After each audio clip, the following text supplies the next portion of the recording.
आरव मल्होत्रा एक सफल बिजनेसमैन, लेकिन उसके पीछे माफिया कनेक्शन और अतीत की दर्द भरी कहानी। मायरा शर्मा एक लाइब्रेरी असिस्टेंट, जिंदगी को आसान तरीके से जीती है, लेकिन मजबूरी उसे आरव की दुनिया में खींच लाती है। कबीर आरव का बचपन का दोस्त, लेकिन सीक्रेट दुश्मन। नैना मायरा की दोस्त, लेकिन धीरे धीरे कहानी में उसका असली चेहरा खतरनाक बनता है। शाम का वक्त था। दिल्ली की हलचल भरी सड़कों पर ट्रैफिक का शोर और गाड़ियों के हॉर्न थमने का नाम ही नहीं ले रहे थे। हल्की हल्की बूंदें बारिश की हवा में तैर रही थीं। पास के कैफे में भीड़ लगी थी।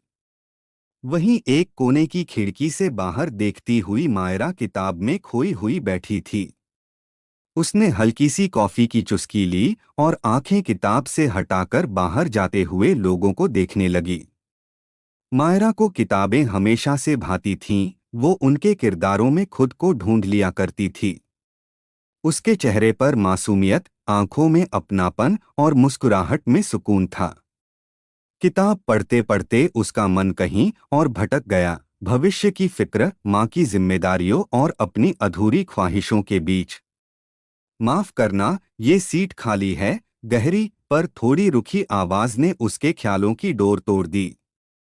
मायरा ने चौंक कर सिर उठाया। सामने एक शख्स खड़ा था। लंबा कद, शार्प फेस, ब्राउन शर्ट और आंखों में अजीब सी ठंडक। पहली नजर में ही पहचान में आ रहा था कि ये इंसान आम नहीं है। जी हाँ, बैठ जाइए, वो हैरानी से उसे देखती रही। इससे पहले कि वह कुछ और कहती, शख्स ने अपने लैपटॉप बैग को रखा और चुपचाप बैठ गया।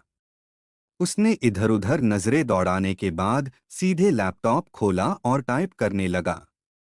मायरा ने वापस किताब पर ध्यान देने की कोशिश की, मगर उसकी नजर बार बार उसके चेहरे पर चली जाती। जाने क्यों उसमें एक रहस्य था जो खींच रहा था। कुछ देर बाद अचानक उस शख्स का फोन बजा। उसने कॉल रिसीव की। हाँ, मैं पहुंच गया हूं। काम आज ही होना चाहिए। कोई गलती नहीं, समझे? उसकी आवाज जैसे किसी आदेश की तरह थी। मायरा सिहर उठी। उसने जैसे ही उसे घूरकर देखा, शख्स की आंखें उससे टकरा गईं। दोनों की नजर कुछ सेकंड तक एक दूसरे से जुड़ी रही। मायरा को झटका लगा और उसने तुरंत नजरें फेर लीं। वो रहस्यमयी आदमी अब उसे और ध्यान से देखने लगा। मायरा ने किताब बंद कर दी और उठने लगी। मगर तभी अचानक बाहर कैफे के सामने ब्रेक की आवाज गूंजी और एक मोटरसाइकिल पर सवार दो लोग तेजी से गुजरे। उनमें से एक ने सीधे गोली चला दी। निशाना उसी खिड़की की ओर था जहां वो आदमी बैठा था। कांच चटक कर बिखर गया। चीखों का शोर गूंज उठा। लोग इधर-उधर भागने लगे। मायरा वहीं जम सी गई। तब तक वो शख्स बिजली की तेजी से उठ चुका था और उसने मायरा को अपनी ओर खींच लिया, जमीन पर गिराकर उसे ढाल बना लिया। झुको, उसकी तीखी आवाज गूंजी। गोली उसके सिर के ऊपर से निकल गई और दीवार से टकराई। मायरा का दिल तेजी से धड़क रहा था। सांसें रुक सी गई थीं। कुछ ही सेकंड में हंगामा थमा। मोटरसाइकिल वाले भाग चुके थे। कैफे बुरी तरह हड़कंप में था। वो आदमी धीरे धीरे उठा और हाथ आगे बढ़ाया। ठीक हो तुम? मायरा ने कांपते हुए सिर हिलाया। उसका हाथ पकड़ते हुए उसे जैसे करंट सा महसूस हुआ था। थैंक यू, वो बमुश्किल बोल पाई। इस जगह पर अब रहना सुरक्षित नहीं है। तुम्हें बाहर छोड़ दूं? उसके शब्दों में कोई नरमी नहीं थी, बस आदेश सा लहजा। फिर भी उसमें एक ऐसी ताकत थी जिससे इनकार करना मुश्किल था। मायरा ने डर और असहजता में हामी भर दी। दोनों कैफे से बाहर निकले। बारिश अब तेज हो चुकी थी। सड़क पर नीन लाइट्स चमक रही थीं। वो आदमी अपनी ब्लैक कार की ओर बढ़ा। उसके स्टाइल और चाल में अजीब सी रॉयल्टी थी। उसने कार का दरवाजा खोला और इशारा किया। बैठो। मायरा कुछ झिझकी, फिर चुपचाप अंदर बैठ गई। कार जैसे ही चलने लगी, वो उसके चेहरे को छिपकर देखती रही। आप कौन हैं? आखिर उसने हिम्मत करके पूछ लिया। वो हल्का सा मुस्कुराया, लेकिन उसकी मुस्कान में भी रहस्य था। नाम जानकर तुम क्या करोगी? कम से कम इतना तो जानने का हक है कि जिसने मेरी जान बचाई वो कौन है। उसने एक पल उसे घूरा और फिर ठंडी आवाज में बोला, आरव मल्होत्रा। मायरा ने चौंककर उसके नाम को अपने मन में दोहराया।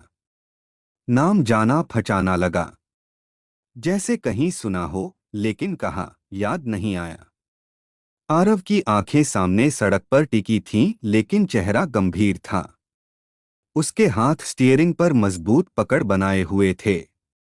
अब तुम घर चली जाओ, और आज जो कुछ भी देखा उसके बारे में किसी से मत कहना। मतलब, बस इतना कि तुम्हारे लिए ये बेहतर रहेगा। दुनिया तुम्हें उतना ही जाने जितना जरूरी है। मायरा को समझ नहीं आया कि उसे डरना चाहिए या भरोसा करना चाहिए। आरव के शब्दों में रहस्य भी था, लेकिन उसकी आंखों में एक अजीब सी सच्चाई। कुछ ही देर में कार एक छोटे से कॉलोनी के बाहर रुकी।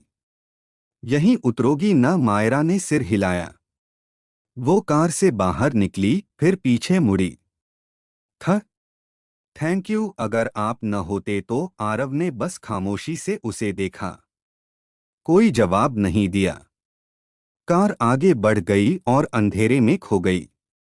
मायरा वहीं खड़ी रह गई। उसका दिल अभी भी तेजी से धड़क रहा था। एक अनजान शख्स जो उसकी जान बचाकर रहस्य बन गया था। कौन था वो? क्यों उसके पीछे गोली चली? और क्यों उसे लगा कि उनकी मुलाकात यहीं खत्म नहीं होगी? मायरा ने हल्की सांस लेकर खुद से फुसफुसाया, तेरे मेरे दरमियां कुछ तो है जो अभी बाकी है। सुबह की पहली किरणें खिड़की से छनकर मायरा के चेहरे पर पड़ी। उसने करवट बदली और सपनों से भरी आंखें खोलीं। पिछले रात की हलचल अब भी दिमाग में गूंज रही थी। कैफे, गोली और वो अनजान शख्स आरव। वो बिस्तर पर बैठ गई, खुद को संभालते हुए। क्या सच में ये सब हुआ था, या बस कोई सपना था? उसने खुद से बड़बड़ाया। तभी रसोई से माँ की आवाज आई। मायरा उठ गई। ऑफिस नहीं जाना क्या? जी माँ, उठ रही हूँ। उसने जल्दी से तैयार होकर आईने में खुद को देखा। चेहरे पर अब भी हल्का डर झलक रहा था, लेकिन आंखों में किसी अनकहे राज की चमक थी। वो बाहर आई तो माँ ने उसे टोस्ट का प्लेट दिया। क्या हुआ बेटा? आज बड़ी खोई खोई लग रही है। मायरा हल्का सा मुस्कुराई। कुछ नहीं माँ, बस नींद पूरी नहीं हुई। असलियत वो बता ही नहीं सकती थी। कौन समझेगा कि रात को उसकी जान पर बनी थी और एक अजनबी ने बचाया। ऑटो पकड़कर वो ऑफिस न्यायालय रोड की ओर निकल गई। रास्ते भर वह सोचती रही, आरव नाम कहीं सुना है। आखिर कौन है वो? ऑफिस के गेट पर पहुंचकर उसकी सहेली नैना उससे मिली। ओहो मैडम, आज तो चेहरे पर नई रौनक है। कहीं डेट पर जाकर आई हो क्या? मायरा हंस पड़ी। पागल हो क्या? ऐसी कोई बात नहीं। झूठ बोल रही है तेरा चेहरा। बता न कौन है वो? नैना ने आंख मारी। मायरा ने माथे पर शिकन डाली, लेकिन अंदर से थोड़ी घबराई। आरव का जिक्र करना उसे सही नहीं लगा। बस यूं ही। किताबें पढ़ते पढ़ते देर हो गई थी। ऑफिस के अंदर फाइलों और टाइपिंग की खटखट शुरू हो गई। सब सामान्य लग रहा था, मगर अचानक रिसेप्शन से एक नाम गूंजा। आरव मल्होत्रा सर आए हैं। मायरा का दिल जोर से धड़क उठा। उसने तुरंत सिर उठाकर देखा। मुख्य दरवाजे से वही शख्स अंदर आ रहा था। नीले फॉर्मल सूट में, स्मार्ट और आत्मविश्वास से भरा। जैसे पूरे कमरे का मालिक वही हो। स्टाफ खड़ा हो गया और लोग हाथ जोड़कर बोले, गुड मॉर्निंग सर। आरव ने बस हल्की सी मुस्कान दी और सीधे केबिन में चला गया। मायरा की सांसें थमसी गईं। तो ये वही आरव है, यानी उसका नया बॉस? नैना ने कान में फुसफुसाया। देखा, यही हैं हमारे ऑफिस के क्लाइंट, बहुत बड़े बिजनेस टाइकून हैं। कहते हैं इनके पास दिल्ली की आधी कंपनियां हैं।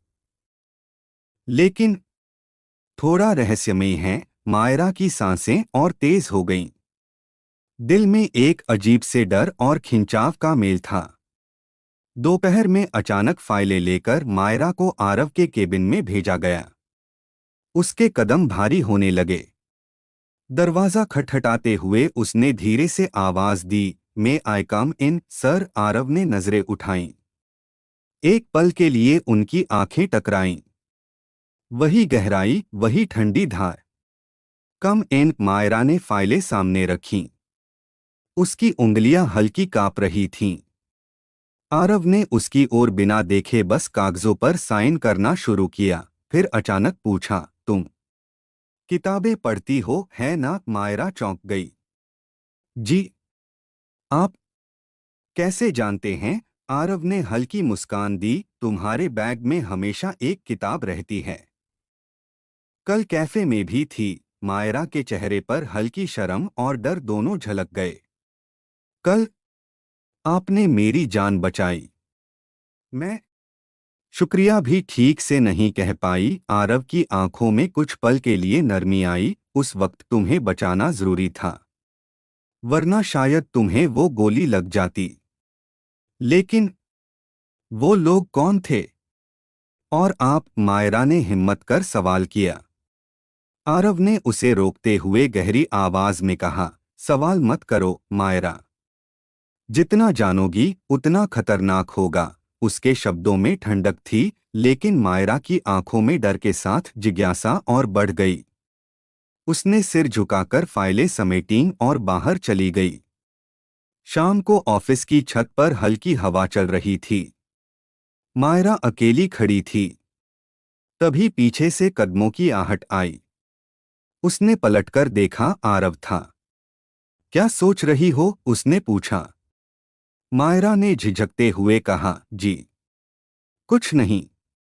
तुम्हें डर लग रहा है न? आरव की आवाज असामान्य रूप से मुलायम थी।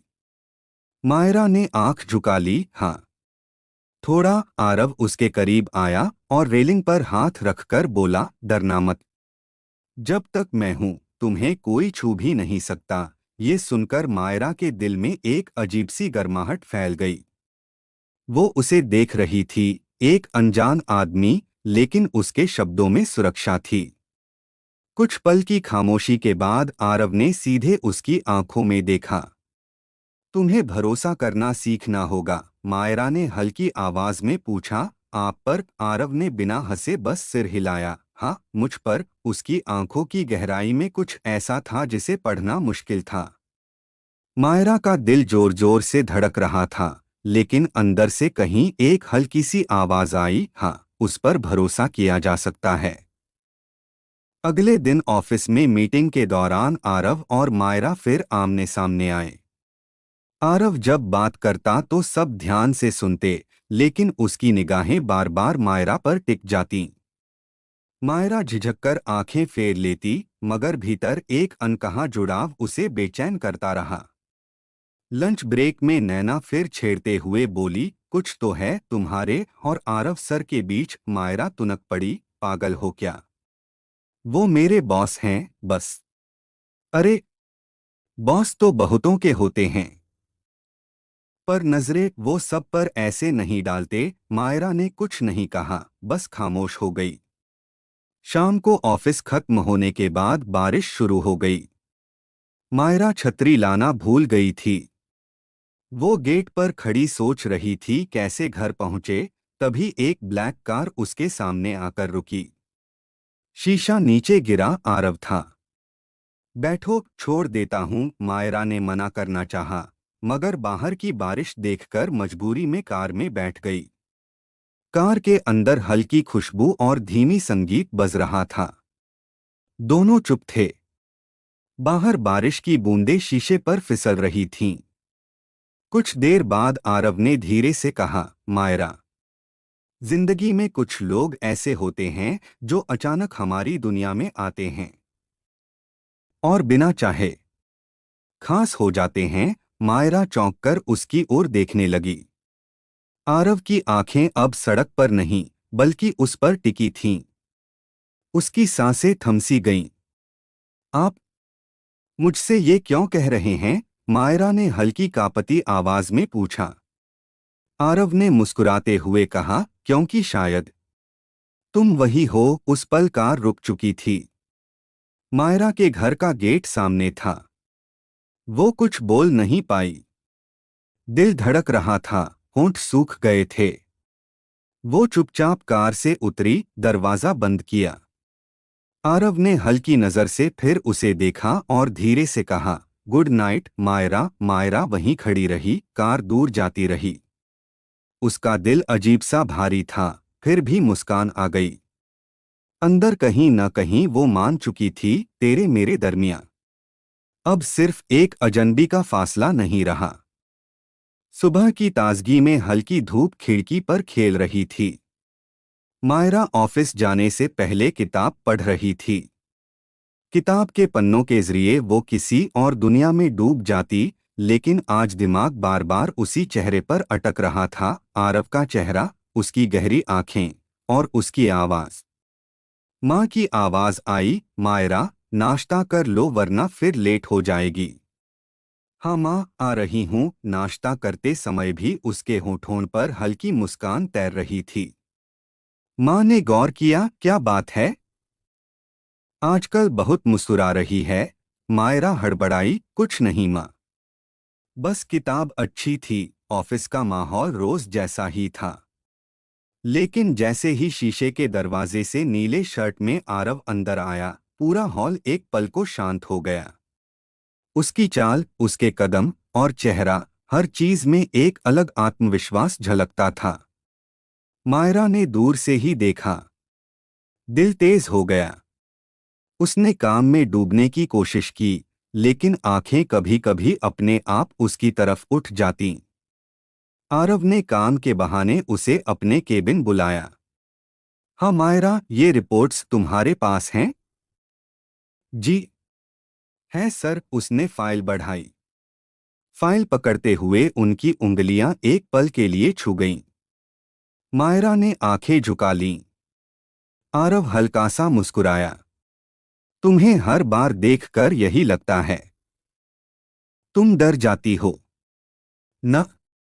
नहीं, ऐसी बात नहीं। आरव ने एक कदम करीब आकर कहा, जानती हो, तुम्हारी आंखें सब कुछ कह देती हैं, भले तुम शब्दों से छुपा लो। मायरा सकपका गई।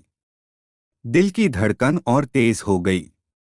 दोपहर में ऑफिस की कैंटीन में नैना ने छेड़ा, देखा, आजकल आरव सर तुम्हें ही ढूंढते रहते हैं। सबको लगने लगा है कि तुम उनकी फेवरेट हो। मायरा नाराज होकर बोली, कुछ भी मत बोल।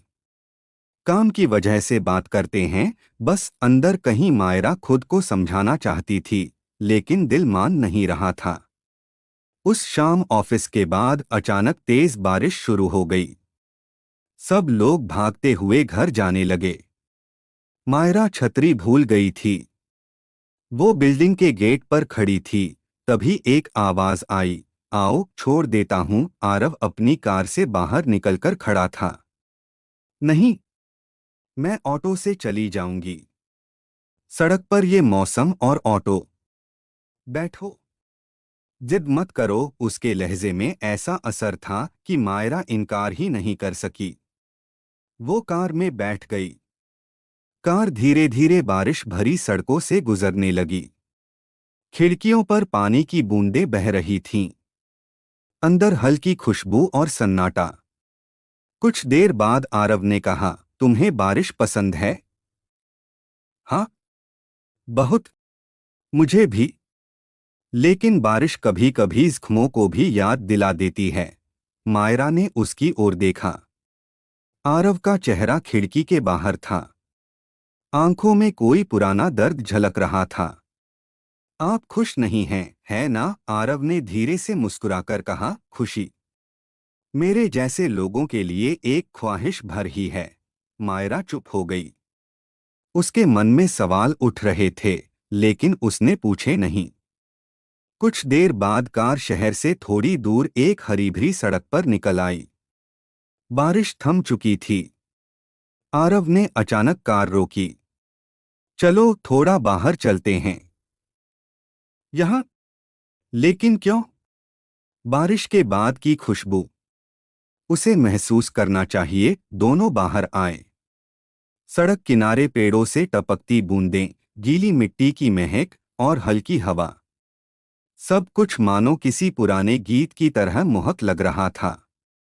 मायरा छतरी के बिना ही बारिश की बची बूंदों में भीगने लगी। उसके चेहरे पर बच्चे जैसी खुशी झलक रही थी। आरव उसे देख रहा था। उसके होठों पर मुस्कान थी, लेकिन आंखों में गहराई थी। तुम्हें इन्हीं छोटी चीजों में खुशी मिलती है? उसने पूछा। हाँ, क्योंकि यही तो असली जिंदगी होती है। आरव चुप रहा, बस उसे देखता रहा। फिर धीरे से पास आकर उसके बालों से गिरती पानी की बूंदों को देखा। मायरा ने महसूस किया कि उसका दिल तेज धड़कने लगा।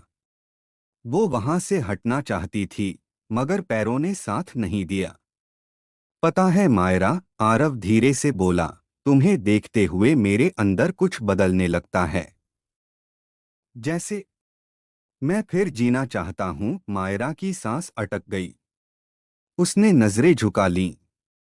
धीरे धीरे आरव ने हाथ बढ़ाया और मायरा की हथेली थाम ली। उसके उंगलियों के छूते ही मायरा के रगों में बिजली सी दौड़ गई। दोनों कुछ देर चुपचाप खड़े रहे। मायरा ने कांपती आवाज में कहा, आ ऐसा क्यों कर रहे हैं? आरव ने गहरी नजर से देखा। क्योंकि अब मैं रोक नहीं सकता। तुम चाहो तो इस एहसास को नाम मत दो, पर मैं जानता हूं तुम्हारे बिना रह नहीं सकता। मायरा की आंखों में नमी आ गई, लेकिन उसी नमी में मुस्कान भी घुल रही थी। उसने कुछ नहीं कहा, बस धीरे से हाथ नहीं छोड़ा। शहर लौटते समय दोनों कार में खामोश थे, मगर खामोशी भी अब अजीब नहीं लग रही थी। वो खामोशी अपनापन दे रही थी। जब कार उसके घर के बाहर रुकी, तो मायरा उतरने से पहले ठहर गई। आज अच्छा लगा। शुक्रिया। आरव ने बस हथेली से स्टीयरिंग थामा और शांत स्वर में कहा, शुक्रिया मत कहो। ये तो बस शुरुआत है। मायरा हल्का सा मुस्कुराई और धीरे धीरे अंदर चली गई। उसके दिल की धड़कनें अब भी उसकी छाती में गूंज रही थीं। रात भर वो करवट बदलती रही। आरव की बातें, उसका स्पर्श, उसकी आंखें, सब याद आते रहे। उसकी जिंदगी में अब एक नया रंग भर चुका था। अगले दिन जब वो ऑफिस पहुंची, तो सबको वही सामान्य माहौल लग रहा था। लेकिन मायरा के लिए सब कुछ बदल चुका था। आरव के चेहरे पर जैसे ही उसकी नजर पड़ी, उसे अब डर नहीं लगा। पहली बार उसे ऐसा लगा मानो वो किसी सुरक्षित ठिकाने पर पहुंच चुकी हो। वो मुस्कुराई। आरव ने हल्की दृष्टि उसकी ओर डाली और बिना कुछ कहे वापस फाइलों में खो गया। लेकिन मायरा समझ गई, बिना शब्दों के ही बहुत कुछ कह दिया गया है। उसके दिल में एक नया वाक्य गूंज रहा था, तेरे मेरे दरमियां अब ये कहानी सिर्फ अजनबीपन की नहीं रही, बल्कि कुछ गहरी होती डोर की है। सुबह का ऑफिस। खिड़की से आती सुनहरी धूप कमरे को चमका रही थी। स्टाफ अपने काम में उलझा था। मायरा अपनी डेस्क पर बैठकर फाइलें समेट रही थी, लेकिन मन उसका लगातार कहीं और भटक रहा था। उसके चेहरे पर एक स्थिर मुस्कान थी। कल की बारिश में बिताए पलों की गूंज अब भी उसके दिल में थी।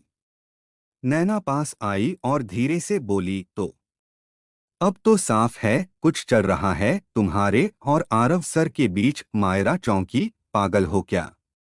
काम की वजह से पास आते हैं। बस नैना ने उसकी आंखों में गहराई से देखा। तू चाहे जितना छुपा ले, लेकिन तेरे चेहरे का वो सुकून छुपता नहीं। कोई तो है जिसकी वजह से आजकल तू चमक रही है। मायरा ने नजर झुका ली। उसने जवाब नहीं दिया। इसी बीच रिसेप्शन से आवाज आई, आरव सर मीटिंग के लिए निकल रहे हैं। मायरा का दिल जैसे खुद ही तेज धड़कने लगा। वो बाहर निकली और देखा, आरव सीढ़ियों पर उतर रहा था।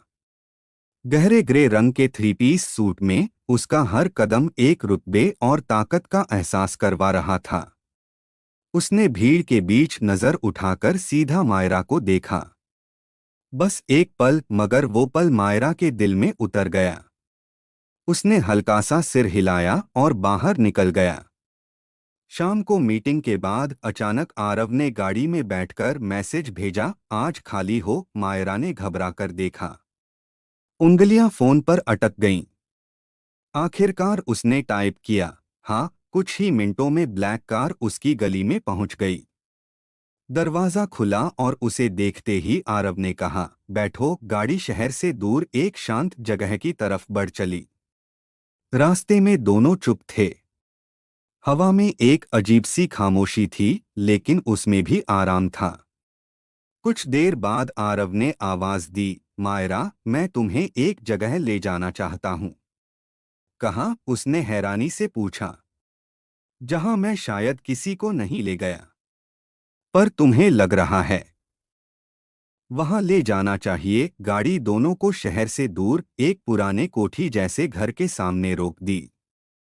चारों तरफ ऊंची दीवारें थीं और गेट पर सन्नाटा। मायरा ने उत्सुक होकर पूछा, ये जगह किसकी है? आरव ने धीमी आवाज में कहा, ये मेरा अतीत है। वो अतीत जो अब भी मेरा पीछा करता है। दोनों अंदर चले गए। कोठी अंदर से सुंदर थी, लेकिन पुरानी। हर जगह यादों की छाप थी। दीवार पर एक बड़ी फोटो लटक रही थी, आरव के पिता की। आरव मुस्कुराया नहीं। ठंडी सांस लेकर बोला, ये मेरे पिता हैं, इस साम्राज्य के मालिक। उन्होंने मुझे सिखाया ताकत कैसे पकड़ते हैं। लेकिन जिंदगी ने उनसे वो ताकत छीन ली। मायरा ध्यान से सुनती रही। जब मैं छोटा था, लोग कहते थे कि मेरे पिता साथ खड़े होंगे तो कोई मुझे छू नहीं सकता। लेकिन उनके दुश्मनों ने उन्हें छीन लिया। तब से मैंने सिर्फ एक चीज सीखी, खुद पर भरोसा करना। मायरा ने धीरे से कहा, आपका दर्द अब भी आपके भीतर है। आरव ने गहरी नजर से देखा, हाँ। और वो दर्द ही मेरी ताकत बना। यही कारण है कि मैं आज यहाँ हूँ। लेकिन कभी कभी यही ताकत मुझे अंदर से तोड़ देती है। उसकी आंखों में पहली बार नमी झलक रही थी। मायरा ने पास आकर उसका हाथ थामा। आप अकेले नहीं हैं। कभी कभी इंसान को अपने दर्द को बांटना चाहिए। आरव ने उसे देखा जैसे पहली बार कोई दीवार टूट रही हो। तुम समझती हो, मायरा, बाकी दुनिया मेरे पैर पकड़कर ताकत चाहती है, लेकिन तुम मेरी कमजोरी देख रही हो। मायरा की आंखों में आंसू चमक गए। क्योंकि रिश्ते ताकत से नहीं, दिल से बनते हैं। वे दोनों कमरे से बाहर बागीचे में चले गए। जगह खामोश थी। हल्की हवा चल रही थी। आरव ने अचानक मायरा की ओर देखा, जानती हो, मैंने कभी किसी को इतना करीब नहीं आने दिया। लेकिन तुमने मेरे डर से लेकर मेरी यादों तक सब पढ़ लिया।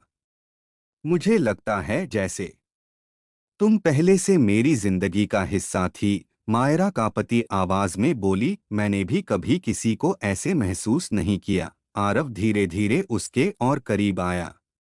उसकी आंखें सीधे मायरा की गहराई में उतर रही थीं। मायरा ने सांसों पर काबू रखने की कोशिश की, लेकिन दिल की धड़कनें सब उजागर कर रही थीं। आरव ने उसका चेहरा अपनी दाईं हथेली में थामा। तुम मेरे लिए वो सुकून हो जिसका मैंने कभी सोचा भी नहीं था। मायरा की पलकें झुक गईं। उसने सिर हल्का सा हिलाया। और आप मेरे लिए वो रहस्य हो जिसे मैं सुलझाना नहीं चाहती, आरव ने मुस्कुराते हुए कहा। तो इसे रहने दो, रहस्य की तरह ही। लेकिन इतना जान लो, अब तुम मेरी जिंदगी से अलग नहीं हो सकती। मायरा ने उसकी पकड़ ढीली नहीं की। उसके होंठ कांपे मगर शब्द नहीं निकले। आरव ने उसकी आंखें पड़ते हुए धीरे से उसे अपनी बाहों में खींच लिया। मायरा ने पहली बार खुद को पूरी तरह उस आलिंगन में समर्पित कर दिया। दिल, सांसें और एहसास ऑल एक हो गए। रात तक वे वहीं बैठे रहे, तारों की छाव में चुपचाप बातें करते हुए। मायरा ने अपने बचपन के छोटे छोटे किस्से साझा किए। आरव ने पहली बार जोर से हंसते हुए कहा, तुम्हें सुनकर लगता है बचपन सच में मासूम होता है। मेरा बचपन तो जैसे किसी युद्धभूमि में बीता, मायरा ने मुस्कुराकर कहा। अब शायद आपका कल किसी कहानी की तरह अच्छा हो सकता है। आरव ने उसकी ओर उंगलियां बढ़ाकर कहा, अगर तुम साथ हो तो कल कैसे बुरा हो सकता है। मायरा ने उसका हाथ थाम लिया। दोनों की आंखों में अब कोई दूरी नहीं रह गई थी। घर लौटते समय गाड़ी में सन्नाटा था, लेकिन वह सन्नाटा अब बोझिल नहीं बल्कि अपनापन भरा था। मायरा जब उतरी तो जाने से पहले आरव ने कहा, आज पहली बार लगा मैं अकेला नहीं हूँ। मायरा मुस्कुराई। और आज पहली बार लगा मैं सही जगह हूँ। दोनों चुपचाप देखते रहे और फिर रास्ते अलग हो गए। लेकिन अब उनके बीच का रिश्ता अजनबी नहीं रहा। सुबह का ऑफिस, हवा में हल्की ठंड थी। मौसम बदल रहा था और दिलों का मौसम भी। मायरा अपनी डेस्क पर बैठी थी, लेकिन उसके चेहरे पर एक खास चमक थी। अब जब भी उसकी नजर आरव पर पड़ती, उसे डर नहीं लगता था। अब उसमें अपनापन महसूस होता, जैसे वो उसकी दुनिया का हिस्सा बन चुका हो। आज मीटिंग जल्दी खत्म हो गई थी। बाकी लोग अपने अपने काम में लग गए, लेकिन आरव ने अचानक कहा, मायरा जरा मेरे केबिन आओ। मायरा धीरे से उठी और उसके केबिन में पहुंची। वह खिड़की के पास खड़ा बाहर देख रहा था। सूर्य की रोशनी उसकी प्रोफाइल को अजीब सी गहराई दे रही थी। हाँ सर, आपने बुलाया? आरव ने मुड़कर देखा। उसकी आंखें सीधे मायरा से टकराईं। आज काम थोड़ा कम है, सोचा कहीं बाहर चलते हैं। तुम्हें वक्त है? मायरा ठिठक गई। अभी? ऑफिस टाइम में? आरव मुस्कुराया। हाँ, कभी कभी जिंदगी को भी वक्त देना चाहिए। मायरा हिचकी, फिर धीरे से बोली, ठीक है। दोनों कार में बैठे। आरव ने गाड़ी शहर से बाहर निकाली। रास्ते में खामोशी थी, मगर वो खामोशी मीठी थी। दोनों के बीच अब कोई बनावट नहीं रह गई थी। कार सीधा एक शांत रिसॉर्ट पर रुकी। चारों ओर हरियाली, फूल और पक्षियों की चहचहाहट। जगह में एक सुकून था। यहाँ? मायरा ने हैरानी से पूछा। हाँ, कभी कभी भीड़ से दूर अकेले रहना जरूरी होता है। तुम्हें पसंद आएगी ये जगह। दोनों एक गार्डन में जाकर बैठे। ठंडी हवा बह रही थी। मायरा की चुन्नी उड़कर हल्के से आरव के चेहरे को छू गई। मायरा ने झट से पकड़ लिया। दोनों हंस पड़े। आरव ने मुस्कुराते हुए कहा, पहली बार हंसते हुए देख रहा हूं तुम्हें। खुलकर? मायरा ने हल्की आंखें झुका लीं। आपके साथ अजीब सा सुकून मिलता है, आरव ने धीरे से कहा, और मुझे तुम्हारे साथ जिंदगी की सारी हलचल थम जाती है। लंच के बाद दोनों रिसॉर्ट के झील किनारे टहलते रहे। पानी की सतह पर चमकते सूरज की किरणें हवा के झोंकों में हिलते पे। माहौल रूमानी हो चला था। आरव चलते चलते अचानक रुक गया। जानती हो मायरा, मैंने हमेशा अपनी दुनिया में अकेले रहना सीखा। कभी किसी पर भरोसा नहीं किया। लेकिन अब तुम्हारे सामने खुद को रोक नहीं पा रहा। मायरा ने उसकी आंखों में गौर से देखा। शायद इसलिए क्योंकि हमारी जिंदगी में कुछ लोग किस्मत लिखकर भेजती है। आरव ने कदम बढ़ाया। उसने मायरा के चेहरे को अपने हाथों में थाम लिया। मायरा की सांस थम सी गई। दिल धड़कनों से बाहर कूदना चाहता था। आरव की आवाज धीमी थी, पर उसमें असर था। तुम्हारे बिना अब मेरी दुनिया अधूरी लगती है। उसने धीरे से अपने होंठ मायरा की पेशानी पर रख दिए। मायरा के पूरे शरीर में गर्माहट की लहर दौड़ गई। उसकी आंखें भीग गईं। वो हल्की आवाज में बोली, मैंने कभी किसी को इतना करीब नहीं आने दिया, लेकिन आपके सामने खुद को रोक नहीं पा रही। आरव ने मुस्कुराकर कहा, तो फिर रोको मत। उसने मायरा को अपनी बाहों में भर लिया। दोनों चुप थे, लेकिन उस खामोशी में हजारों बातें छुपी थीं। शाम ढलने लगी। झील किनारे बैठकर दोनों हाथों में हाथ डाले आसमान देख रहे थे। मायरा ने कहा, ये पल जैसे हमेशा के लिए थम जाए। आरव ने उसके चेहरे को देखकर जवाब दिया, काश। लेकिन मुझे यकीन है, अब चाहे कितनी भी मुश्किलें आएं, हम इन्हें ढूंढ लेंगे। मायरा ने हल्की मुस्कान दी। हाँ, मुझे भी यकीन है। वापसी की गाड़ी में मायरा ने अपना सिर आरव के कंधे पर रख दिया। कार धीमी धीमी रफ्तार से चल रही थी। दोनों की सांसें, दोनों की धड़कनें, सब एक लय में थे। पहली बार मायरा को लगा, ये रिश्ता सिर्फ आकर्षण नहीं है, ये रिश्ता उसकी रूह तक उतर गया है। आरव ने उसकी तरफ झुककर कानों में कहा, मायरा, अब चाहे दुनिया कुछ भी कहे, मैं तुम्हें खोना नहीं चाहता। मायरा की बंद पलकों के पीछे से आंसू निकल गए। उसने उसका हाथ और कसकर थाम लिया। मैं भी नहीं। जब कार मायरा के घर के सामने रुकी, तो उतरने से पहले आरव ने कहा, आज मेरे लिए एक नई शुरुआत है। मायरा ने हल्की हंसी और भीगी आंखों के साथ सिर हिलाया। मेरे लिए भी। दोनों लंबे वक्त तक एक दूसरे को देखते रहे, फिर बिना कुछ कहे अलग हो गए। लेकिन दिल जानता था, अब दरमियां सिर्फ मोहब्बत है। एपिसोड 5 पूरी तरह रोमांस और भावनाओं पर केंद्रित है। इसमें मायरा और आरव का रिश्ता पहली बार खुलकर सामने आता है। दोनों के बीच दूरी मिटती है और उनके दिल एक दूसरे से जुड़ जाते हैं। ऑफिस का दिन सामान्य था।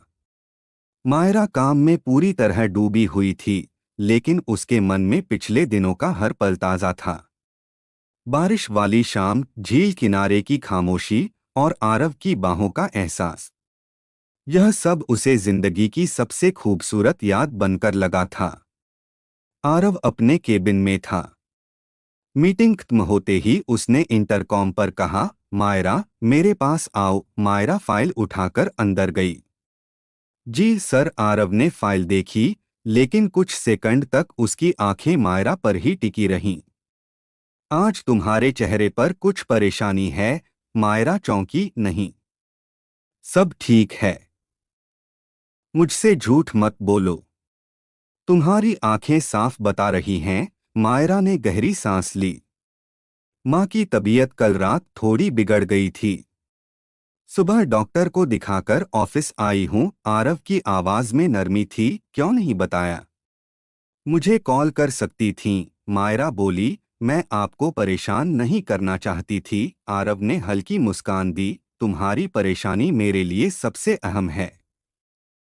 याद रखना। मायरा का चेहरा हल्का सा लाल पड़ गया। फाइल वहीं रखकर वो बाहर जाने लगी। तभी आरव ने धीमी आवाज दी, मायरा। वो पलटकर देखी। आज शाम मैं तुम्हारे घर आऊंगा। माँ से मिलना चाहता हूँ। मायरा के होठों पर आश्चर्य तैर आया। आप हमारे घर पर? आरव ने सिर हिलाया। हाँ, मुझे अब छिप छिप कर नहीं रहना। अगर मैं तुम्हारी जिंदगी का हिस्सा हूँ, तो तुम्हारे अपने भी मेरे अपने हैं। मायरा के दिल में भावनाओं की लहर दौड़ गई। वो बस मुस्कुराकर जी बोल पाई। शाम का वक्त। पुरानी कॉलोनी की गलियों से गुजरते हुए आरव की ब्लैक कार आकर खड़ी हुई। बच्चे खेलते हुए चौंककर कार को देखने लगे। पड़ोस की औरतें धीरे धीरे बाहर झांकने लगीं। इतनी महंगी गाड़ी यहाँ। जब दरवाजा खुला और आरव बाहर निकला तो मोहल्ले में कानाफूसी शुरू हो गई। लंबा स्मार्ट आदमी, महंगे कपड़े, सबकी निगाहें उसकी तरफ थीं। मायरा दरवाजे पर खड़ी थी। उसने धीरे से मुस्कुराकर कहा, आप आ गए। कहा था न, अब मैं तुम्हारी दुनिया से दूर नहीं रहना चाहता। दोनों भीतर गए। माँ ड्राइंग रूम में बैठी थीं। साधारण सलवार सूट में, बदलते वक्त के निशान चेहरे पर मगर आंखों में गरिमा बनी हुई। नमस्ते आंटी, आरव ने झुककर कहा। माँ हैरान हुई। नमस्ते। अरे बेटा, बैठो। मायरा, ये हमारे घर कौन? मायरा थोड़ी असहज हुई लेकिन बोली, माँ, ये हमारे ऑफिस के मालिक हैं, आरव मल्होत्रा। इन्होंने बहुत मदद की है। माँ ने शालीनता से हाथ जोड़कर कहा, बहुत अच्छा किया जो आए। आजकल तो बड़े लोग गरीबों के घर आना पसंद ही नहीं करते। आरव मुस्कुराया, मैं भी तो इंसान ही हूँ आंटी। और मायरा मेरी बहुत इज्जत करती है, तो मुझे भी उसे उतनी ही इज्जत देनी चाहिए। माँ ने गौर से देखा, आरव के चेहरे पर कोई बनावट नहीं थी, बस सच्चाई। बेटा, खाना खाए बिना नहीं जाने दूंगी। आरव ने सिर झुकाया। वो सौभाग्य होगा। खाने की मेज पर सादा घर का बना खाना था। चावल, दाल, सब्जी। लेकिन आरव बड़ी तसल्ली से खा रहा था। आंटी, मैंने इतने सालों बाद ऐसा खाना खाया है। यही असली स्वाद है। माँ मुस्कुराईं। मायरा उन्हें देख रही थी, मानो पहली बार आरव की ठंडी आंखों में गर्मजोशी चमक रही हो। खाने के बाद माँ रसोई में चली गईं। ड्राइंग रूम में केवल मायरा और आरव रह गए। आरव ने उसकी आंखों में देखते हुए धीरे से कहा, तुम्हारा घर बहुत प्यारा है। तुम्हारी माँ भी। अब लगता है मैं इस जगह का भी हिस्सा हूँ। मायरा की आंखें नम हो गईं। आपको देखकर माँ भी खुश लग रही थीं। आरव का स्वर अचानक गंभीर हुआ। मायरा, मैं तुम्हें कुछ बताना चाहता हूँ। मेरी दुनिया तुम्हारी दुनिया जैसी आसान नहीं है। मेरे दुश्मन हैं, मेरा अतीत है। और अगर कोई तुम्हें नुकसान पहुंचाना चाहे तो बस इसलिए कि तुम मुझसे जुड़ी हो। मायरा ने बिना डरे कहा, तो क्या हुआ? अगर किसी रिश्ते को निभाना है तो डर से भागा नहीं जा सकता। आरव ने उसकी तरफ हाथ बढ़ाया और हथेली पकड़ ली। तुम बहुत हिम्मत वाली हो, शायद मुझसे भी ज्यादा। इसीलिए मैं तुम्हें खोना नहीं चाहता। मायरा की आंखें भीग उठीं। उसने हथेली कसकर थाम ली। मैं भी आपको खोना नहीं चाहती। तभी दरवाजे पर आवाज आई। एक आदमी बाहर से चिल्ला रहा था, मायरा, बाहर आना जरा। मायरा चौंकी। ये तो कबीर है, मेरा बचपन का दोस्त। आरव ठहर गया। कौन? मायरा जल्दी से बाहर गई। गली में कबीर खड़ा था, सामान्य कपड़े, मगर आंखों में अजीब सी बेचैनी। मायरा, ये कौन आदमी है जो तुम्हारी गली में इतनी बड़ी गाड़ी लेकर आया है? लोग बातें बना रहे हैं। मायरा ने सख्त लहजे में कहा, कबीर, ये मेरे दोस्त हैं और दखल देने की जरूरत नहीं। कबीर ने गुस्से से नजर डाली। दोस्त या कुछ और? उसी वक्त आरव बाहर आया। ठंडे चेहरे और गंभीर आवाज में बोला, मैं आरव मल्होत्रा हूं। मायरा से जो रिश्ता है दुनिया अब जान ही जाएगी। मायरा ने हैरानी से आरव की ओर देखा। कबीर के चेहरे पर जलन की लकीर खींच गई। अच्छा, तो यही है वो दुनिया वाला शख्स। मायरा, समझ लो, ये लोग तुम्हारे जैसे साधारण लोगों का साथ निभाते नहीं। मायरा ने गुस्से से कहा, बस करो कबीर, कोई हक नहीं है तुम्हें ऐसे बोलने का। कबीर भुनभुनाते हुए चला गया। गली में पड़ोसियों की कानाफूसियां और तेज हो गईं, लेकिन मायरा को कोई परवाह नहीं रही। आरव ने धीरे से उसका हाथ थाम लिया और घर के अंदर चला गया। तुम्हें ये सब सहना पड़ रहा है, इसके लिए माफ करना। नहीं, मुझे गर्व है कि आप मेरे साथ खड़े हैं। उस रात देर तक आरव वहीं बैठा रहा। माँ भी अब तक उसकी सादगी और मायरा के प्रति उसके रवैये से प्रभावित हो चुकी थीं। जाते जाते माँ ने कहा, बेटा, मायरा मेरी दुनिया है।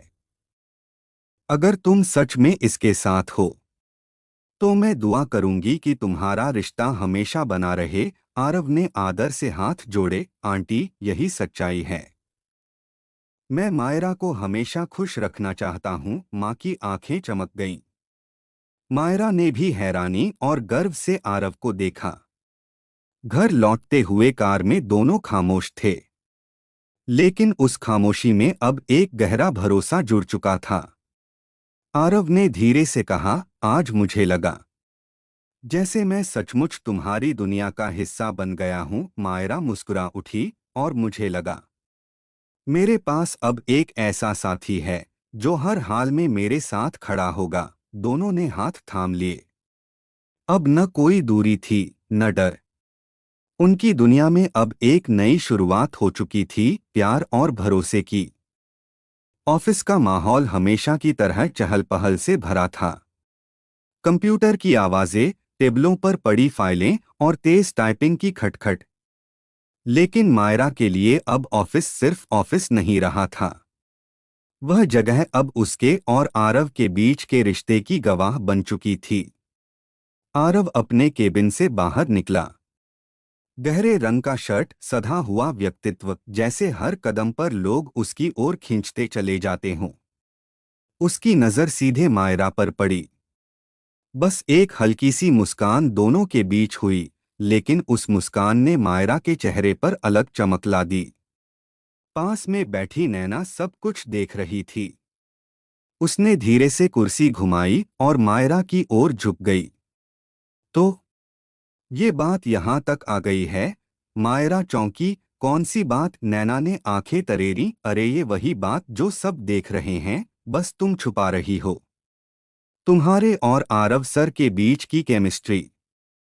मायरा, अब तो छिपाने का कोई मतलब ही नहीं बचा। मायरा ने झेंप कर कहा, प्लीज नैना, ये सब बातें ऑफिस में मत करो। हाँ, मैं उन्हें चाहती हूँ, लेकिन ये बातें किसी और से कहनी जरूरी नहीं। नैना ने होंठ सिकोड़कर कहा, देख मायरा, मैं तेरी फ्रेंड हूँ। सच बोल रही हूँ। ये लोग बहुत बड़े लोग होते हैं। इनकी दुनिया खतरनाक होती है। कहीं तुझे चोट न लगे। मायरा ने दृढ़ स्वर में कहा। नैना, मैंने सोच समझकर कदम बढ़ाया है। उनसे जुड़ने में मुझे कोई अफसोस नहीं। नैना ने मुस्कुराकर कहा, ठीक है, तेरी मर्जी।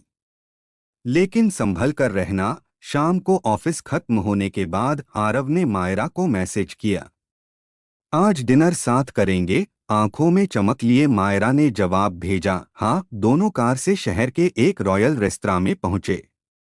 वहां की जगमगाती रोशनी, सजी हुई मेजें और धीमी संगीत ने माहौल को रोमांटिक बना दिया। आरव ने कुर्सी खींचकर मायरा को बैठने दिया। तुम्हें यहाँ लाने का मन बहुत दिनों से था। मायरा की आंखें चमक उठीं। ये जगह बहुत खूबसूरत है, लेकिन आपके साथ होने से और भी ज्यादा सुंदर लग रही है। वेटर ने खाना परोसा। बातचीत हल्के फुल्के मजाक और हंसी में ढल गई। मायरा ने देखा कि इतने दिनों बाद आज आरव खुलकर मुस्कुरा रहा है। तुम्हारे साथ होते हुए मुझे लगता है सारी थकान गायब हो जाती है, आरव ने कहा। मायरा बोली, और मुझे लगता है जैसे दुनिया कितनी आसान है जब आप पास हों। दोनों की नजरें एक दूसरे में उलझीं। उस पल में समय जैसे ठहर गया हो। इसी बीच अचानक रेस्तरां के दूसरे कोने में मायरा ने देखा, नैना बैठी थी, दो तीन दोस्तों के साथ। नैना की निगाहें सीधी उन दोनों पर टिक गईं। उसके होठों पर एक हल्की अजीब मुस्कान आई। मायरा ने थोड़ा असहज होकर कहा, वो नैना है वहां? आरव ने मुड़कर देखा। कोई दिक्कत नहीं, बस थोड़ी झिझक हो रही है। पता नहीं लोग क्या सोचें। आरव ने धीरे से उसकी हथेली पकड़ ली। लोग क्या सोचते हैं, मायरा? इससे फर्क नहीं पड़ता। फर्क सिर्फ हमारे बीच की बात से पड़ता है। मायरा की आंखों में चमक आई। उसने मुस्कुराकर जवाब दिया, आपने जिंदगी आसान कर दी है। नैना दूर से ये सब देख रही थी। उसकी आंखों में अब एक हल्की ईर्ष्या की झलक आने लगी थी। डिनर के बाद जब मायरा घर लौटी तो नैना का फोन आया। तो तेरा बॉयफ्रेंड अब रेस्तरां भी ले जाने लगा? वाह, मायरा हंसकर बोली। नैना प्लीज, नैना ने गंभीर होकर कहा। देख मायरा, मजाक नहीं कर रही। बड़ी कारें, बड़ी कंपनियां, इनके पीछे बड़ी समस्याएं भी होती हैं। तू जितना इसमें डूबती जाएगी उतना ही मुश्किलों में फंस जाएगी। मायरा शांत रही। फिर धीरे से बोली, नैना मैं डरती नहीं, क्योंकि पहली बार मुझे लगता है कोई मुझे मेरी पूरी सच्चाई के साथ अपनाता है। नैना चुप हो गई, लेकिन उसकी चुप्पी में सवाल, असहमति और अंदर का खटकाव साफ झलक रहा था। अगले दिन ऑफिस में आरव ने सभी कर्मचारियों के सामने घोषणा की, इस हफ्ते हम एक नए क्लाइंट के साथ बड़ा कॉन्ट्रैक्ट साइन करने जा रहे हैं और इस प्रोजेक्ट का नेतृत्व संभालेंगी मायरा। पूरा हॉल ताली बजाने लगा। मायरा हक्की बक्की रह गई। उसने धीरे से कहा, लेकिन सर, मैं तो नई हूं। आरव ने बिना हिचके कहा, नई हो, लेकिन तुम्हारी काबिलियत साफ दिखती है। मुझे पूरा भरोसा है तुम कर सकती हो। मायरा के चेहरे पर गर्व और घबराहट दोनों थे। नैना पास आई और धीरे से फुसफुसाई, देखा, अब सबको पता चल जाएगा कि तू उनकी खास है। मायरा ने सख्त लहजे में कहा, नैना ये मेरी मेहनत है और कुछ नहीं। नैना मुस्कुरा दी, लेकिन उसकी आंखों में हल्का तिरस्कार झलक गया। शाम को काम खत्म हुआ। आरव ने मायरा को अपने केबिन में बुलाया। आज मैंने जो किया वो इसलिए क्योंकि मुझे तुम्हारी प्रतिभा पर भरोसा है, और शायद इसलिए भी क्योंकि मैं तुम्हें हमेशा आगे देखना चाहता हूँ। मायरा की आंखों में चमक भर आई। मैं कोशिश करूंगी कि आपके भरोसे को कभी तोड़ूं नहीं, आरव ने हल्का सा झुककर कहा, और मैं कोशिश करूंगा कि तुम्हें कभी अकेला न छोड़ूं। दोनों की आंखें फिर एक हो गईं। रात को मायरा अपने कमरे में बैठी डायरी लिख रही थी। उसने लिखा, आज मैंने महसूस किया कि जब कोई हमें पूरी सच्चाई के साथ अपनाता है तो डर गायब हो जाता है। लोग चाहे कुछ भी सोचें, अब मेरे और आरव के बीच सिर्फ भरोसा है। इस भरोसे पर मैं अपना दिल भी रख सकती हूँ और अपनी जिंदगी भी। उसकी आंखें चमक रही थीं। मगर दूर कहीं बैठी नैना सोच रही थी, मायरा तो बहुत गहरी इस रिश्ते में डूब चुकी है। लेकिन मैं जानती हूँ, इस दुनिया में इतना आसान कुछ नहीं। सुबह का वक्त था। ऑफिस अभी पूरी तरह खुला भी नहीं था। कंप्यूटर ऑन होने की आवाजें, मशीनों की बीप और फाइलों की खनखनाहट सब जगह गूंज रही थी। मायरा हमेशा की तरह जल्दी पहुंच चुकी थी। उसने कॉफी कप उठाया और धीरे धीरे घूंट भरने लगी। इतने में नैना वहां आई। चेहरा सामान्य लग रहा था, लेकिन उसकी आंखों में अजीब सी चमक थी। आजकल तू बहुत बदल गई है, मायरा। मायरा ने सिर उठाया, क्यों? क्योंकि तेरे चेहरे पर वही चमक है जो किसी को पा लेने के बाद आती है। आरव ने तुझे अलग दुनिया दिखा दी है। मायरा ने हल्की मुस्कान दी, हाँ नैना, सच है। उसकी वजह से अब डर नहीं लगता। मुझे लगता है मैं पूरी तरह अपनी जिंदगी को जी रही हूँ। नैना ने जवाब में मुस्कुराया, लेकिन कुछ सेकंड बाद वही मुस्कान हल्की ठंडी हो गई।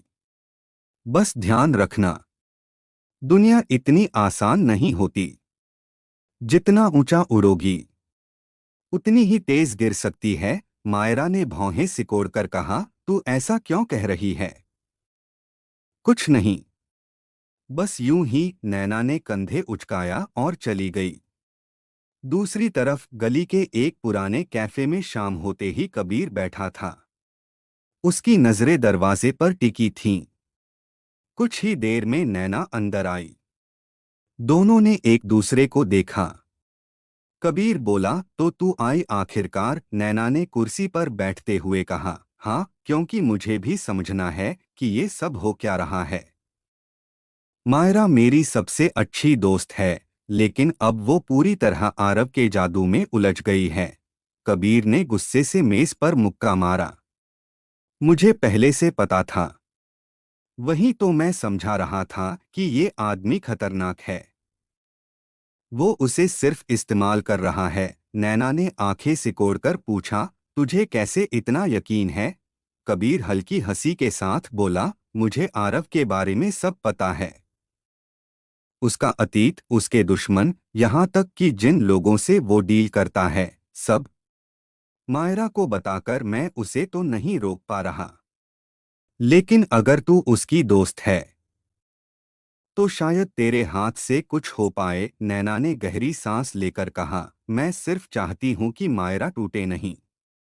लेकिन सच कहूं, मुझे भी जलन होती है जब मैं देखती हूं कि उसका हर सपना एक झटके में सच हो रहा है, और मैं वहीं की वहीं। शायद इसी जलन की वजह से मैं अब उसके साथ साथ विरोध भी महसूस करने लगी हूं। कबीर ने मौका पकड़ते हुए कहा, तो फिर चल, हम दोनों मिलकर उसे उसकी गलती दिखाते हैं। वरना बहुत देर हो जाएगी। नैना ने धीरे से सिर हिलाया। ठीक है, मैं तेरे साथ हूं। दूसरी तरफ उसी शाम आरव और मायरा एक बिजनेस पार्टी में पहुंचे। हॉल जगमगा रहा था। सुनहरी झूमर के नीचे हर कोई ड्रेस्ड अप था। मायरा ने हल्के रंग की साड़ी पहनी हुई थी। जैसे ही उसने भीतर कदम रखा, सबकी नजरें उस पर टिक गईं। मगर उसकी नजरें सिर्फ आरव पर थीं। आरव ने उसकी ओर हाथ बढ़ाकर कहा, आज तुम बिल्कुल वही लग रही हो जिसे देखकर मेरे पिता कहते कि ये है असली सादगी में खूबसूरती। मायरा शर्मा गई। आप भी तो हमेशा जैसे भी हों, सबकी नजरें आप पर ठहरती हैं। दोनों हंस पड़े। लोगों से मिलते जुलते हुए आरव बार बार मायरा का हाथ पकड़कर कहीं खो न जाए, यही ध्यान रखता रहा। मायरा इसे देखकर और गहराई से महसूस कर रही थी कि अब उसके जीवन का सहारा सचमुच यही शख्स है। बाहर कैफे में नैना और कबीर अभी भी बातें कर रहे थे। कबीर बोला, तुझे पता है आरव किस तरह के लोगों के साथ काम करता है? अगर मायरा उसके साथ होगी तो एक दिन उसका भी नाम उन सब में घसीटा जाएगा। नैना ने चौंक कर पूछा, क्यों नहीं पुलिस या मीडिया में बताता तू? कबीर की आवाज में कटुता थी, क्योंकि हिम्मत चाहिए इसके पीछे जाने की। उसके जैसे लोगों को गिराना इतना आसान नहीं होता। लेकिन मैं उसे चैन से मायरा की जिंदगी बर्बाद करते हुए नहीं देख सकता। नैना की आंखों में अब ठान जाने का भाव था। अगर ये सच है तो मैं मायरा को उसके खिलाफ खड़ा कर दूंगी। उधर पार्टी खत्म होने के बाद आरव और मायरा बाहर खड़े थे। हवा हल्की ठंडी हो चली थी। आरव ने मायरा के कंधे पर ओढ़नी ठीक करते हुए कहा, तुम थक गई होंगी, घर चलें? मायरा ने सिर हिलाया। हाँ, लेकिन आज मुझे बहुत अच्छा लगा। आपके साथ हर जगह सुंदर लगती है। आरव ने मुस्कुराकर धीरे से कहा, और तुम्हारे साथ मुझे हर जगह घर जैसा लगता है। मायरा ने उसकी बाह थाम ली। दोनों कार में बैठ गए। अगले दिन ऑफिस में नैना सीधे मायरा के पास आई। उसका चेहरा बदल चुका था। अब उसमें दोस्ती की नरमी नहीं, बल्कि चेतावनी थी। मायरा, हमको बात करनी होगी। मायरा चौंकी। क्या हुआ? नैना बोली, तुझे पता भी है कि आरव किन किन लोगों के साथ जुड़ा हुआ है? क्या तुझे लगता है वो सच में तेरे लिए सही इंसान है? तू तो बस उसकी ताकत की वजह से बहक गई है। मायरा का चेहरा तमतमा गया। बस करो, नैना। तुम दोस्त हो इसलिए सुन रही हूं। वो इंसान मेरे लिए सिर्फ ताकत नहीं बल्कि भरोसा है। मैंने पूरे दिल से उन्हें अपनाया है और मैं जानती हूँ वो मुझे कभी धोखा नहीं देंगे। नैना ने आंखें घुमाईं और धीमी आवाज में कहा, तेरा भरोसा ही एक दिन तुझे रुलाएगा। मायरा ने पलटकर तीखे स्वर में कहा, दोस्ती का मतलब ये नहीं कि तू मेरे निजी रिश्तों में जहर घोले। अगर मेरे फैसले पर यकीन नहीं तो चुप रहो। लेकिन ऐसे शब्द मत बोलो। नैना मौन हो गई। उसके भीतर जलन और गुस्सा दोनों भरने लगे।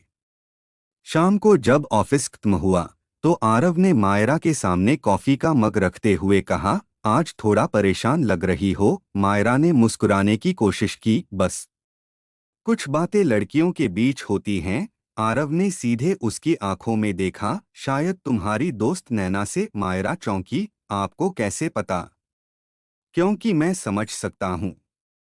जब कोई ऐसा तुम्हारे करीब हो जो दिल से तुम्हें लेकर खुश नहीं। मायरा थोड़ी देर चुप रही, फिर बोली, हाँ, वो मेरे बारे में उल्टा सीधा सोचने लगी है।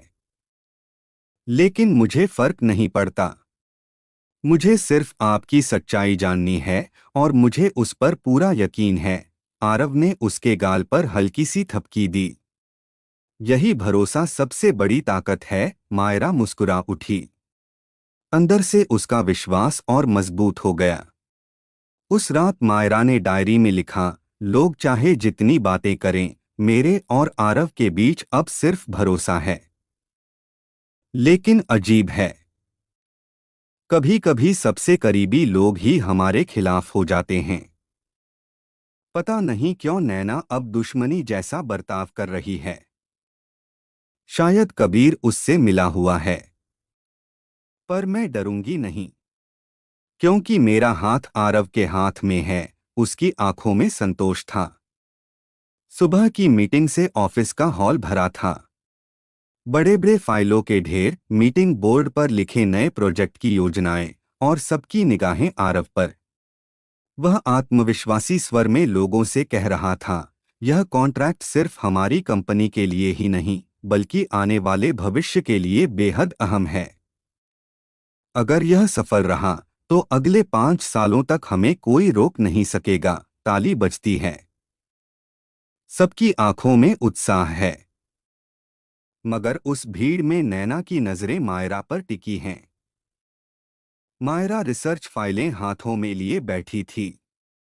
चेहरे पर घबराहट थी, लेकिन भीतर गर्व भी। यह प्रोजेक्ट उसके हाथों में था।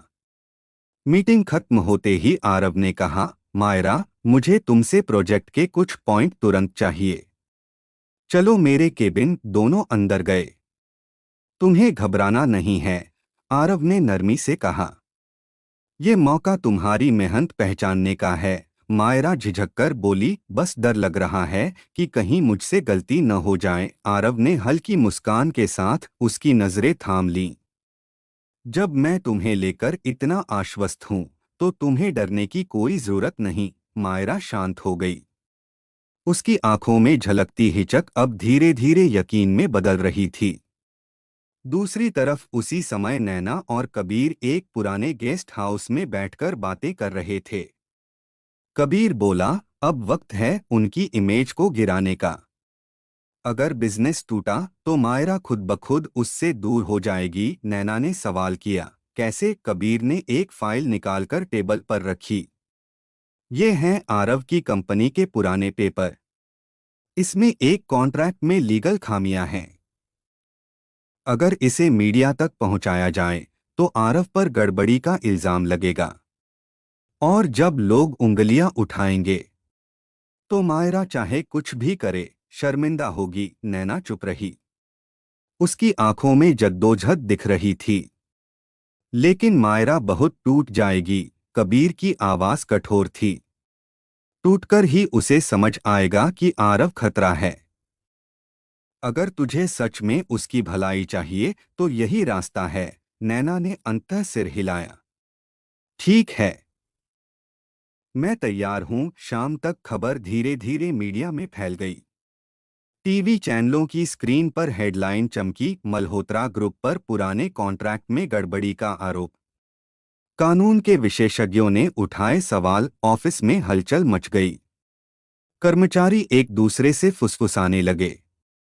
रिसेप्शन से पत्रकारों के कॉल आने लगे। मायरा हड़बड़ाकर आरव के केबिन में गई। वह खिड़की पर खड़ा बाहर देख रहा था। चेहरा गंभीर था। ये सब मायरा की आवाज कांप रही थी। लोग कह रहे हैं कि पुराने कॉन्ट्रैक्ट में गड़बड़ी थी। ये सच है क्या? आरव ने धीरे से उसकी ओर देखा। मायरा, ये सब झूठ है। लेकिन हाँ, उन्होंने कागज ऐसे चुने हैं जिनमें अधूरी जानकारी थी। असलियत इससे बिल्कुल अलग है। मायरा ने परेशान होकर कहा। तो आप सफाई क्यों नहीं देते? आरव की आवाज ठंडी थी। क्योंकि मेरी दुनिया में सफाई देने से ज्यादा अहम है सही वक्त का इंतजार करना। सच देर से दिखता है, लेकिन जब दिखता है तो झूठ को खत्म कर देता है। मायरा ने पास आकर उसका हाथ थाम लिया। मैं आपके साथ हूं, आरव ने उसकी आंखों में देखकर मुस्कुराया। यही तो फर्क है, मायरा।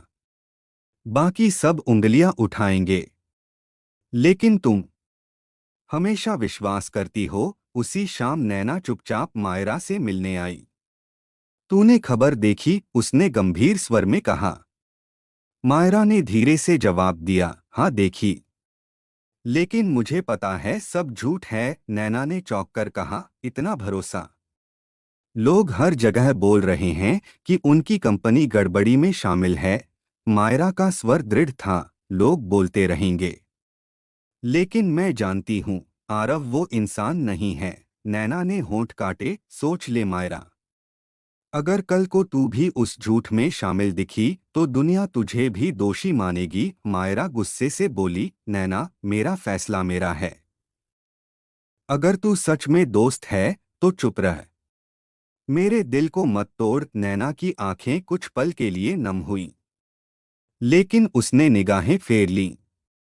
भीतर का टकराव मजबूत हो रहा था, दोस्ती और जलन की लड़ाई। मीटिंग रूम में अगले दिन रिपोर्टर्स की भीड़ थी। आरव की कंपनी को सफाई देनी पड़ी, लेकिन उसने शांति से कहा, हमारे पास हर एक कागज और प्रमाण हैं। जब समय आएगा सबके सामने रखेंगे। मैं अपने कर्मचारियों की मेहनत पर छींटा नहीं लगने दूंगा। रिपोर्टर्स ने सवाल दागे, लेकिन आरव शांत रहा। मायरा वहीं खड़ी थी। उसकी आंखों में गर्व था। वो चाहे कितनी भी मुश्किल हो, कभी टूटते नहीं। रात को जब दोनों ड्राइव कर रहे थे, मायरा ने धीरे से कहा, मुझे आप पर गर्व है। लोग चाहे कुछ भी कहें, मैं जानती हूँ आप सच्चे हैं। आरव ने साइड से उसे देखते हुए जवाब दिया, और मुझे तुम पर गर्व है। क्योंकि बाकी सबके शोर के बीच तुम्हारा भरोसा सबसे ऊंची आवाज है। मायरा मुस्कुरा दी। उसके दिल से डर मिट चुका था। उधर कबीर और नैना फिर मिले। कबीर जोर से हंस रहा था। देखा, मीडिया में कितना हंगामा हुआ? नैना ने कहा। पर मायरा अब भी उसके साथ खड़ी है। वो टूट नहीं रही। कबीर का चेहरा कठोर हुआ। फिर हमें और सख्त कदम उठाने होंगे, नैना ने चौंक कर कहा। और सख्त मतलब? कबीर ने ठंडी मुस्कान दी। मतलब ये कि अब सिर्फ कागज से काम नहीं चलेगा। उसके बिजनेस इवेंट को बिगाड़ते हैं। तब मायरा भी खुद देख लेगी असलियत। नैना चुप रह गई। वो जानती थी ये गलत है, पर अब वो इस खेल में शामिल हो चुकी थी। उसी दौरान मायरा अपने कमरे में बैठी अपनी डायरी लिख रही थी। आज मैंने देखा कि जब पूरी दुनिया उसके खिलाफ है, तब भी वो शांत है। शायद यही वजह है कि मैं उन पर टूटकर भरोसा करती हूँ।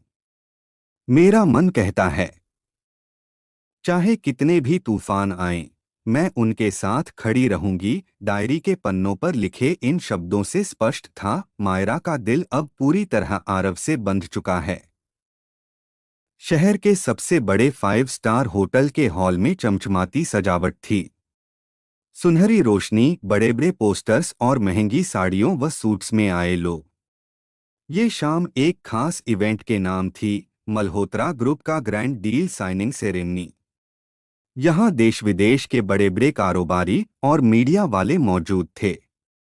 आरव नीले सूट में बेहद शांत और रॉयल दिख रहा था। मायरा उसके साथ थी, हल्के हरे रंग की एलिगेंट ड्रेस में। उसके चेहरे पर झिझक थी कि इतने चमकदार माहौल में सबकी नजरें उसी पर क्यों टिक रही हैं। आरव उसके कान के पास झुककर धीरे से बोला, नर्वस मत हो। तुम यहाँ सिर्फ मेरी टीम का हिस्सा ही नहीं, मेरी ताकत बनकर खड़ी हो। मायरा की आंखों में हल्की मुस्कान तैर गई। उसने सिर हिलाकर हामी भरी। मंच पर आरव ने सबको संबोधित किया। यह डील सिर्फ बिजनेस नहीं, बल्कि विश्वास का प्रतीक है। हमारे लिए विश्वास ही सबसे बड़ी पूंजी है। और मैं वादा करता हूं, हम इसे कभी टूटने नहीं देंगे। ताली गूंज उठी। कैमरों की फ्लैश चमकने लगी। इसी बीच हॉल के एक कोने में बैठे कबीर और नैना सब देख रहे थे। दोनों ने नजरें मिलाईं। कबीर धीरे से बोला, बस थोड़ी देर में खेल शुरू होगा। देखते हैं तब भी ये मायरा उसके साथ खड़ी रहती है या नहीं। नैना का चेहरा गंभीर था। अंदर कहीं उसे अपराध बोध हो रहा था, लेकिन उसकी आंखों में जलन और जिद अभी भी जिंदा थी। डील साइनिंग से पहले एक प्रेजेंटेशन शुरू हुआ। मायरा उसके संचालन के लिए मंच पर गई। दिल तेज धड़क रहा था, लेकिन उसकी आवाज में आत्मविश्वास था। हमारा प्रोजेक्ट सिर्फ शहर की अर्थव्यवस्था को आगे नहीं ले जाएगा, बल्कि रोजगार और नए अवसरों का दरवाजा भी खोलेगा। सभी लोग प्रभावित हुए। मायरा को देखकर आरव की आंखों में गर्व चमक उठा। लेकिन तभी स्क्रीन पर अचानक एक स्लाइड फ्लैश हुई, जिसमें पुराने कॉन्ट्रैक्ट का विवाद और कानूनी खामियां दिख रही थीं। मीडिया के कैमरे उस स्लाइड पर फोकस हो गए। लोगों में हलचल मच गई। भीड़ में फुसफुसाहट होने लगी। ये तो वही आरोप हैं, क्या सच में गड़बड़ी हुई थी? मायरा हड़बड़ा गई। चेहरा सफेद पड़ गया। स्क्रीन पर सब गड़बड़ हो चुकी थी। आरव की टीम घबराकर सिस्टम ठीक करने लगी, लेकिन तब तक तस्वीरें और डॉक्यूमेंट फैल चुके थे। मंच पर खड़े आरव ने भीड़ की तरफ देखा। उसका चेहरा शांत था, मगर हवा में सन्नाटा छा गया था। एक पत्रकार ने चीखकर कहा, मल्होत्रा सर, क्या ये सच है? क्या आप लोगों को धोखा दे रहे हैं? भीड़ का शोर बढ़ रहा था। सबकी नजरें अब मायरा पर थीं, क्योंकि वही प्रेजेंटेशन चला रही थी। उसके दिल की धड़कनें तेज थीं। उसने देखा, कबीर कोने में खड़ा हल्की हंसी हंस रहा था और नैना निगाहें झुकाए बैठी थी। आरव ने एक कदम आगे बढ़कर माइक पकड़ना चाहा, लेकिन अचानक मायरा ने गहरी सांस ली और माइक थाम लिया। ये सब झूठ है। पूरा हॉल शांत। सबकी निगाहें उस पर टिक गईं। मायरा ने कांपते होठों से मगर दृढ़ आवाज में कहा, आप लोग जो देख रहे हैं, ये अधूरा सच है। इन डॉक्यूमेंट्स को तोड़मरोड़ कर पेश किया गया है। इस कंपनी में मैंने खुद काम किया है, हर एक डील, हर एक प्रोसेस को देखा है। मैं गवाही देती हूँ, यहाँ किसी तरह की गड़बड़ी नहीं हुई। पत्रकारों की भीड़ में खुसुर-पुसुर शुरू हुई। मायरा ने आगे जोड़ा, इस कंपनी का नाम मल्होत्रा है और इसके मुखिया आरव मल्होत्रा। इन्हें मैं सिर्फ अपना बॉस ही नहीं देखती, बल्कि वो इंसान देखती हूँ जो अपने कर्मचारियों को अपने परिवार की तरह मानते हैं। इनके काम के पीछे सिर्फ मेहनत और ईमानदारी है। उसकी आंखें भीग गईं। जो भरोसा मुझे इन पर है, वही भरोसा आपको भी होना चाहिए। आरव उसे देख रहा था। उसकी आंखों में नमी और गर्व दोनों थे। भीड़ अब तालियां बजाने लगी। पत्रकार सवाल दबा गए। माहौल बदल गया। मिथ्या स्क्रीन हटा दी गई और सही प्रेजेंटेशन फिर चालू हुआ। आरव ने आगे बढ़कर मायरा का हाथ थामकर सबके सामने कहा, आप सबने देखा, यही हमारी असली ताकत है, हमारा विश्वास। तालियां गूंज पड़ी। पार्टी खत्म होने के बाद कार में दोनों चुप थे, लेकिन यह चुप्पी अब अजीब नहीं थी, बल्कि गहराई से भरी थी। आरव ने धीरे से कहा, तुम्हें वहां बोलने की जरूरत नहीं थी, फिर भी तुमने सबके सामने मेरा साथ दिया। मायरा ने उसकी ओर देखकर जवाब दिया, आप हमेशा मेरे लिए ढाल बनकर खड़े रहे। आज मुझे लगा मेरी बारी थी। आरव की आंखें नम हो गईं। उसने उसका हाथ कसकर पकड़ लिया। धन्यवाद। ये नहीं, बल्कि मैं कहना चाहता हूं कि तुम्हारे बिना मैं अधूरा हूं। मायरा शर्मा गई, मगर उसकी आंखों में वही दृढ़ता चमक रही थी। अब चाहे कितनी भी मुश्किल आए, मैं आपके साथ हूं। उधर होटल के बाहर कबीर गुस्से से कार का दरवाजा पटक रहा था। सब चौपट हो गया। वो मायरा, उसने सारा खेल बिगाड़ दिया। नैना ने धीमी आवाज में कहा, मैंने सोचा भी नहीं था वो इतनी हिम्मत से सबके सामने खड़ी हो जाएगी। कबीर की आंखें लाल थीं। तो अब हमें और बड़ा वार करना होगा। ये दोनों साथ हैं, जब तक हमें मंजिल नहीं मिलेगी। नैना चुप रही।